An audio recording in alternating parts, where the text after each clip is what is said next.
What's going on, everybody? Welcome back into Mariners Chatter. Now, today, got a very special guest, my own brother, Dusten Haynes. Hey, how's it going? How are you, man?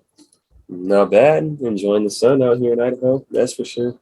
Yeah, he's out here with me in Idaho, Boise, Idaho, coming to you live. Well, you're watching on Monday. We recorded this on Saturday, but it's live for us. Now, talking about a little bit about the Mariners, they just won 4 out of 5 series in a row, currently playing against the Boston Red Sox. But let's talk about what has gone right and what has gone wrong for the Mariners in the last 4 series. With those 4 series wins. Go ahead. Julio Rodriguez. Yeah, J-Rod has been phenomenal. He did struggle there for a little while, and it wasn't really his fault. The umpires kind of gave him a what for as a rookie in the MLB, but he just came off of AL Rookie of the Month in the month of May. So bring some key pieces, He's averaging an above league average of 264, hitting 7 home runs, 56 hit in 57 games. That's quite respectful. He's leading the entire MLB with 17 stolen bases, and that's just pretty incredible for being a rookie in his first season with the Seattle Mariners. Yeah, on top of Julio, he's been doing really well. Probably the best player coming up in the Mariners farm system since Ken Griffey Jr. But on top of him, the Mariners' bright spot has been Ty France. Ty is hitting .327 with 9 home runs, 38 RBIs, 60 games in. Ty's been hot. Ty's been hot all year. He's, coming out of San Diego, that trade, he's like right now the heart of the Seattle Mariners. I'd give him that. Oh, yeah, no doubt. Batting third in the lineup every single night. But Ty, like I said last week on the podcast, the Padres never wanted to get rid of Ty, but they had no spot for him with Eric Hosmer at first base, Manny Machado at third, Jake Cronenworth at second. You can't put Ty in the outfield.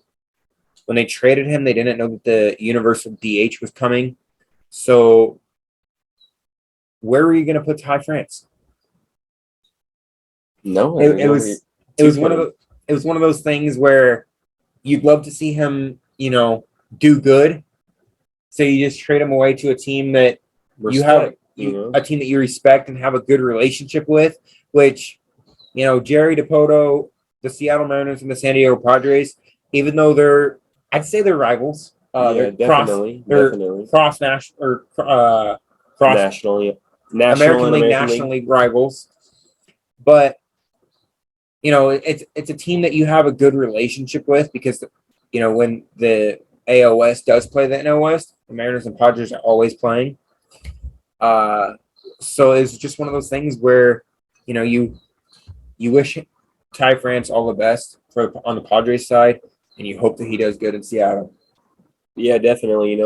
Ty's been definitely. And it's not just random either. It's, ever since he came over, he's been phenomenal. Yeah, that's the exact word to use is phenomenal. He's brought a lot of electricity to Seattle, and it's created a lot of movement. Like he's kind of shifted the Mariners' view for their future. Maybe not himself by himself, but with other pieces coming in, he is a huge factor in our future. Mm-hmm. Well, yeah. So,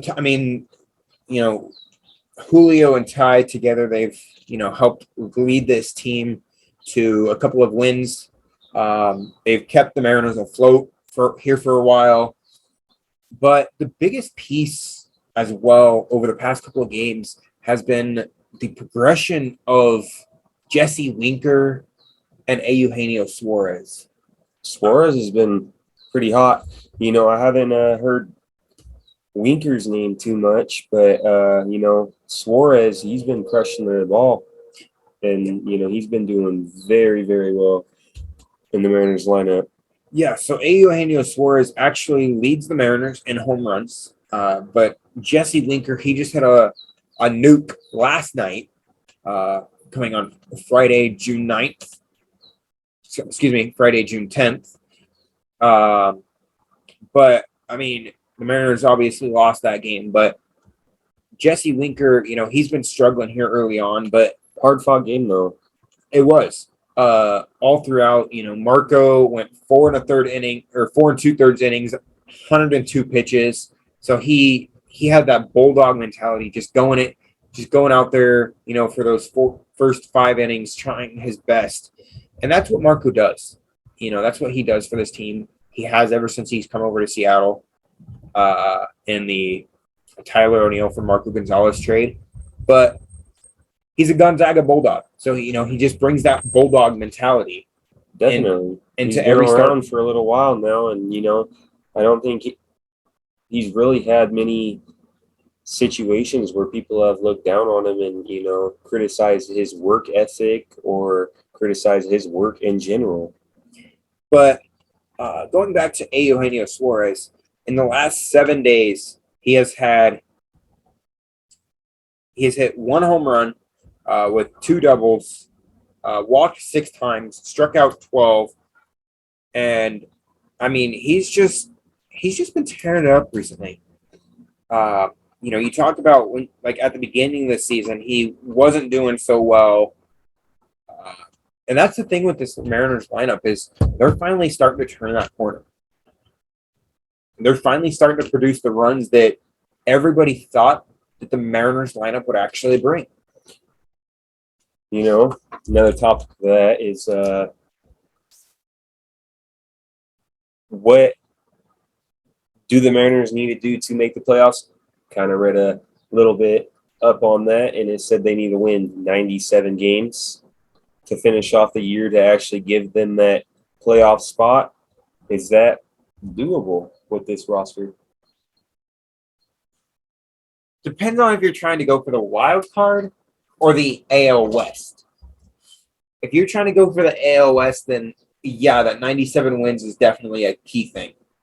But if you're trying to go for the wild card, then I'm going to say probably like 93, 94 wins is where you want to be, Okay. which is only 3 to 4 more wins than what the Mariners had last year, and which is what they're on pace for right now. Okay. That's if they win. I think it was like if they sweep a couple series here and there, and then win, pretty much win every single series going out. But obviously, that's not going to happen. There's going to be a series here or there that they're going to lose, so they're going to have to make up a couple of games here and there and sweep a couple of series, which is definitely doable. Yeah. Especially if you get top quality pitching from your starters, which the Mariners have gotten recently. You look at Logan Gilbert, you look at George Kirby, you look at Marco Gonzalez. Robbie Ray has been struggling a little bit, which is really, really not his fault. You just look at the Mariners rotation, and they've been getting the best out of their starters over the last week. And it's interesting because, at the beginning of the season, you had the best out of your rotation, and then there for a while, it just started like regressing for a little bit, but then it's back on track. And now you're adding to that bullpen. You have Paul Sewald back in action. You have Andres Munoz, who's starting to look really good. You have Diego Castillo starting to do well. You have, Eric Swanson, who you just added back. Ken Giles, who the Mariners just signed last year to a 2-year deal, but knew he was coming off Tommy John surgery, and he's been struggling with that. You have him coming back within the next week. Jerry Dacota said he's probably one more rehab appearance away. But Ken Giles is coming soon. Ken Giles, within 5 games, 4 innings, with a 13.5 ERA between Advanced A and AAA. AAA being a hitter's league, he's got 6 strikeouts in the 4 innings that he has pitched, and has only walked 3 batters. Yeah, so it's kind of interesting because when the Mariners brought Ken Giles in a couple years ago, he was the closer for the Houston Astros. They knew that. Jerry Dacota loved what Ken Giles was able to provide for the Astros, and he's a closer. Back then he was one of the best closers in all of baseball. But what he brings to your team is a high leverage guy, which is what the Mariners look for. You look at Andres Munoz, you look at Paul Sewell, Diego Castillo, which Diego this year has been kind of iffy in those high leverage situations. There have been some games where he's been really good, but there's also been some games where he's been really bad. But Drew Steckenrider last year, he was really good in those high leverage situations. The thing with the Mariners is they don't have a specific closer, but they look for guys that can provide you a good inning in those high leverage situations, a good inning or two. Eric Swanson last year really doing really well in those high leverage situations, and he just rejoining the club after his IL stint. The Mariners bullpen has not been at full strength this year, and it's the additions that the Mariners were looking to make to that bullpen. With Andres Munoz fully healthy, with Ken Giles coming back this year, that bullpen is starting to look a lot better. But the fact that the fact that Drew Steckenrider has been DFA'd and hasn't been producing well in that bullpen, it kind of throws a little curve in there. Yeah, I totally agree. The Mariners really haven't had that standout, closer since Edwin Diaz was traded to the New York Mets. Well, see, here's the thing that I mentioned on the last podcast. I don't know if you listen to the podcast here or not, Dustin, but what I mentioned in the last podcast, you can go back and listen to it at the very end of the podcast. I kind of made a note to Jerry Dacota if he ever listens to these podcasts or not.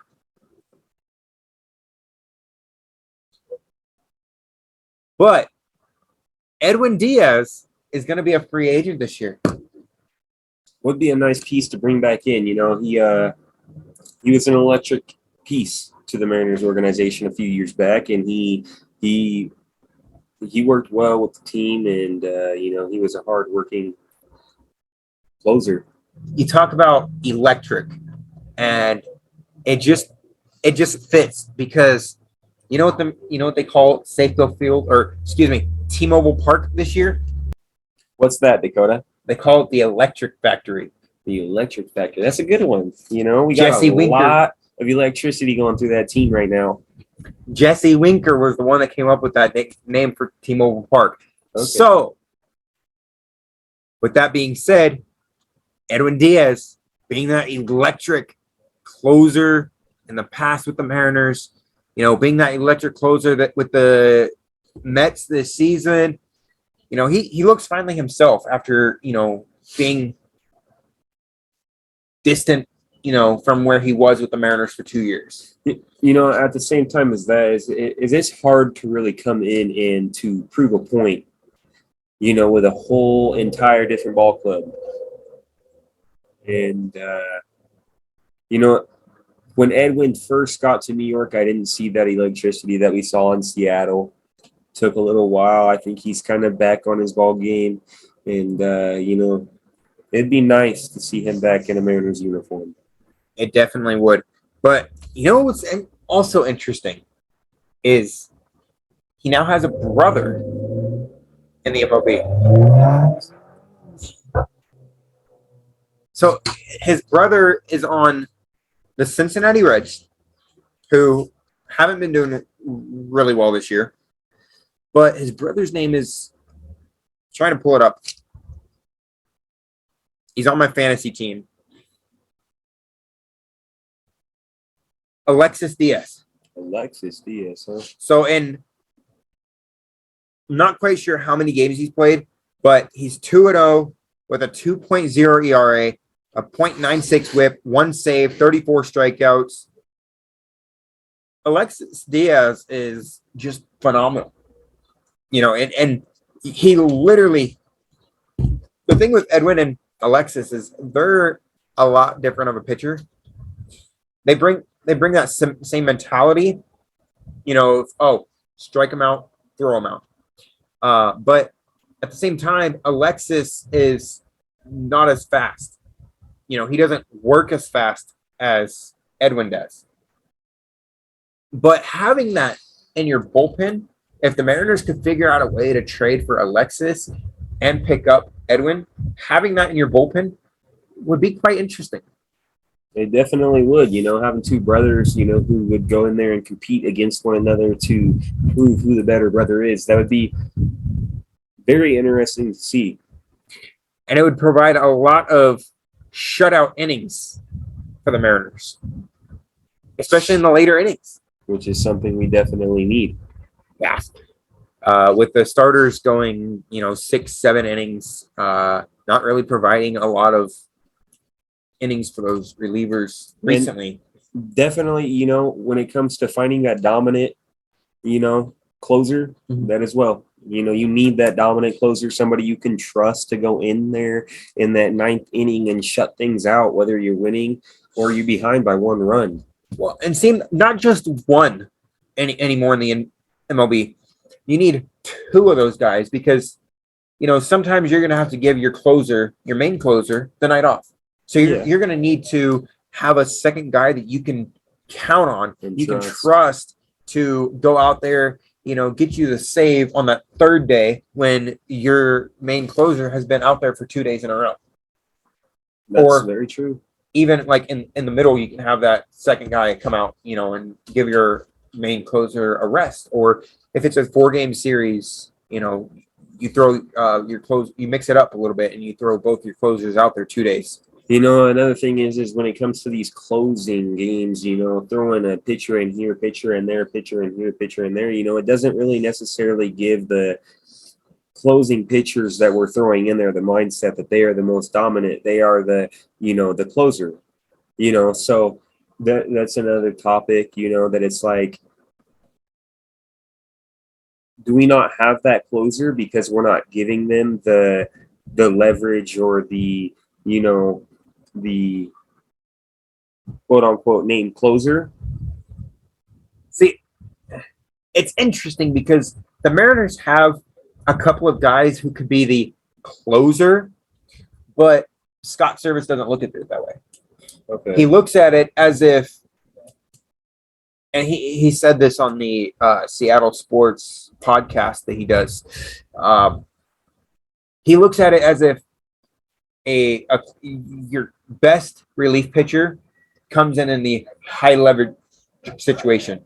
So whether that be the 7th inning, the 8th inning, the 6th inning, the 4th inning, your best pitcher is going to come in that, granted, your starter is going to go 5-6 innings most of the time, but if he's really struggling and you need a high leverage situation, you bring that best relief pitcher in for an inning, But whether that be the 7th, 8th, 9th inning, your best relief pitcher now, and most of the MLB uses their closer in this way. You bring that best relief pitcher in those innings, that high leverage situation that really is the turning point of that game. Because if you don't get a shutout inning in that one frame, it could potentially turn into a disaster. Exactly. But the other thing is we talked about Drew Steckenrider here a little bit, and he just got DFA today here on Saturday, June 11th. And the Mariners picked up Kevin Padlo. Now, Kevin Padlo was recently with the Mariners at the beginning of this season, but traded away to the San Francisco Giants earlier in the year. But he's back with the Mariners on the 40-man roster. To be picked back up. He's hitting a 167 in 4 games with the Giants. Padlo averaged a 235 with 9 home runs, 5 doubles, 1 triple, 7 stolen bases between Sacramento and the Tacoma Rainiers. Yeah, so Kevin Padlo, in the MLB, he hasn't produced all that well, but he's a depth guy that can play multiple positions. I believe he can play third base, second base, and first base, which is what the Mariners like. They like that utility guy that can play multiple positions. And with them getting rid of Donovan Walton to the Giants not that long ago, actually, they needed another guy that could fill in that role. Mm-hmm. Now they have Dylan Moore who can play literally every position except for catcher, and they have Sam Haggerty who can play literally every position except for catcher and first base. But the Mariners and Jerry Dacota, they love those guys that can go out there and play every position when you need them to. They're a key piece to any team. Any team you're putting together, you need a utility player who can go out there and not talk back to the coach, but go out there, get the job done, produce for your team and, compete with a championship high-level team, Well, and see, you look at the Dodgers last year or a couple of years ago, they had Chris Taylor, who was a former Mariner. They had him in that role, and look what he did for them. I mean, he was producing well. And Chris Taylor wasn't that productive with the Mariners. In all honesty, he struggled quite often with the Mariners, and it's good to see him actually producing with another team. That's for sure. See, the thing with Chris Taylor, though, is at the time when he was with the Mariners, he was also in a position battle for a starting spot with Brad Miller. So he wasn't really in that utility role that he is now with the Dodgers. I can see that, yeah. And that's the thing is some of these guys, you look at Dylan Moore last year with that big home run that he hit. They just produce a lot better in those utility roles where they're not starting every day, but when they do start, they're going to give you a big moment. That's what Chris Taylor does. Is he's not out there every day. Last year he was just because his bat was amazing. He struggled there at the end of the season last year, but then in the playoffs he was just phenomenal for the Dodgers. And that brings us back to the Dylan Moore statement. Dylan Moore's an amazing athlete. He is a workhorse, and I think he deserves more playing time. But at the same time, it's hard to give players the playing time they deserve when there's other incredible athletes out there on the field, Well, see, and the thing is with Dylan Moore, you look at the Mariners roster right now, where are you going to start him on a day-to-day basis? Exactly why he's our key utility player. You have Eugenio Suarez at third base. You have J.P. Crawford at short. I mean, and that right there is a lock on itself. J.P. Crawford, the Mariners just locked him up not that long ago. Ty France at first. Adam Frazier, he's been going between second and outfield recently. But you have Ty France and Adam Frazier and Abraham Toro at second base. And then in the outfield, you have completely stacked outfield. You have Jesse Winker in left. You have J-Rod in center. You have Taylor Trammell, who has been lighting it up in right field right now. But then when they come back, you also have Mitch Haniger, who's going to be in right field. You have Kyle Lewis, who is currently on the concussion IL right now, and he's going to need one rehab appearance. He looks to light it up, though. When he came back, he came back as a DH, did he not? Well, last week I had mentioned, Kyle Lewis had provided a spark. And you take it back to the beginning of this episode where we talked about the Mariners winning for their last series. That first series win, it all started with Kalu came back. Another thing when you say that, Dakota, like I've kind of brought up a couple times already, energy. It's always nice to have that new piece of energy, whether it be every series or every other series, sitting a player here and there type of thing, to bring in electricity throughout the rest of the season to get where we need to be, to make that playoff push. It's going to be nice to get Mitch Haniger back and Kyle Lewis back to give us that electricity we need again. Well, and not even just for the lineup, that bullpen, they need a guy like that. And, Ken Giles, hopefully he'll be able to provide that. If Kevin Padlow can provide that for one game at least, here towards the end of the season. But we still have over 100 games left in the season. So the Mariners can do some damage. Easily, not necessarily turn the season around, but start the season up. We look at it right now. The Mariners aren't far behind. You take a look at the 1995 Seattle Mariners, or the 1995 Seattle Mariners. They were multiple games back, and they came back, took first place in the AL West, and won the division. In all honesty, all it takes is to compete and win in the games that are the games that necessities. matter. Yeah, exactly. The games that matter, league division games and stuff like that. That's where winning means something.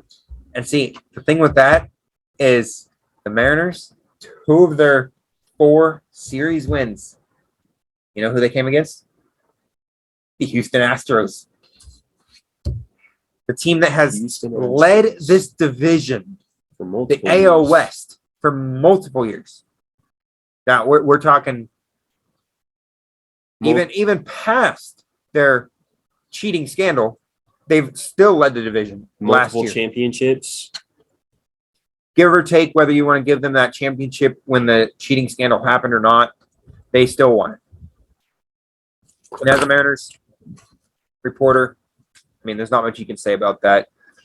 As a Mariners fan, there's not much you can say about that. You can deny it all you want, but they still won it that year. The MLB can deny it, but they still won it that year. But with that being said, you take a look at, just what the Mariners have done, and it's like looking at the standings, they are currently 26-32, 9.5 games back out of first place. But back in 1995, they were 16 games back and ended up winning the series, or excuse me, the division. But you also take a look at the wild card right now, and the Mariners are only 4.5 games back of the wild card, which is doable. State that again, Dakota. You said what year? 1995. That's crazy that you even know that, with you being born in 99, or you being able to keep up and, remember these earlier years of Mariners history is just something, a lot of people don't know, and it's great content to bring to a broadcast. Well, it's one of the best years in Mariners history that I have studied a lot, because it was the most electrifying year in Mariners history. And that was the year that really built what the Mariners wanted to do in the future. You take a look at who was on that team. You had Jay Buhner, Ken Griffey Jr., Edgar Martinez, Tino Martinez, Randy Johnson. Dude, that team was stacked. And it was like, unfortunately, they lost to the New York Yankees in the ALCS. But, that team was phenomenal. They came back from 16 games and won the AL West. Now, back then, the Astros also weren't in the ALCS. So it was a little easier, but at the same time, but like I said before, that 1995 team, it was one of the best teams in Mariners history. They provided a lot. You had Ken Griffey Jr., and T-Mobile Park has always been claimed to be the house that Griffey built. That's what Rick Grizz calls it. He's called it that since Seattle, or since back in the day when it was called Safeco Field. That's what Rick Grizz has always called it, the house that Griffey built. With him and Edgar being the only, well, not only, but the two biggest names to come out of, Mariner Stadium. They are the only two to have their number retired in Seattle. Now, I'm not talking Jackie Robinson. Everybody knows that Jackie Robinson's number is retired by the entire MLB. But the number 24 and the number 11 are the only two in Mariners history right now to be retired. Which also brings up another topic, an interesting topic that I didn't think we'd talk about today. Do you think that there's going to be any other numbers ever retired in Seattle? Maybe he didn't play that long in Seattle, but I got a couple names. Okay. One of them being Randy Johnson's. You mentioned him a little while back, and yes, he was the most dominant, probably the most dominant pitcher Seattle has ever had. Sure. And, I don't know if he was drafted by the Mariners, but, to tell you the truth, yet again, he's the most dominant pitcher in Mariners history, I would say, other than Felix Hernandez. But I would love to see 51 and 34 also retired. See, the thing is, though, is if the Mariners retire the number 51, they have to do it for not one, but two players. And who was that other player? Ichiro Suzuki. And Randy Johnson. Totally forgot. Totally spaced that he actually wore that jersey number too. So, yeah, they should definitely retire it on the name of both of them. Obviously, Ichiro, he had the most dominant years in that jersey number, but due to Randy Johnson leaving Seattle. And see, the thing with Ichiro is he came over into the MLB late. He was already, 30 years old when he came to the MLB. And he's someone we grew up watching. Me having his rookie card, birthday parties, the games, watching Felix Hernandez go to work on the mound and Ichiro out in right field. That was life growing up as kids, So even though we didn't get to go to too many games, just because they were more expensive back in the day, the Mariners knew Katie Griggs making changes with the $10 games this year. $10 games, what? Yeah, there's you can get tickets for like $10 now. She's been phenomenal. Katie Griggs has been the operations of tickets this year with the Mariners. It's the outfield seats that we went back to. I remember growing up as kids, though, huge into baseball, going to a Mariners game was like gold, like actually being there, the experience. Even though they lost every game that we went to up until recently, yes. A couple of years back, they beat the San Diego Padres in a game that we went to, and that felt amazing. Yes, very amazing. Those Padres. Whether you love them or hate them, the Padres, unfortunately, were the losers of that game. And it felt amazing just to have that first win at a game that we were at. But that's going to do it for today's podcast, Dustin. Thanks for joining me. No problem, Dakota. Thank you for having me. And this is the third episode of Mariners Chatter. We'll be back next week. I'm not sure who the episode will be with yet. Maybe it'll be myself. I'm not sure who the guest will be yet. But that'll do it for today. Once again, thanks for joining. And as always, go Mariners.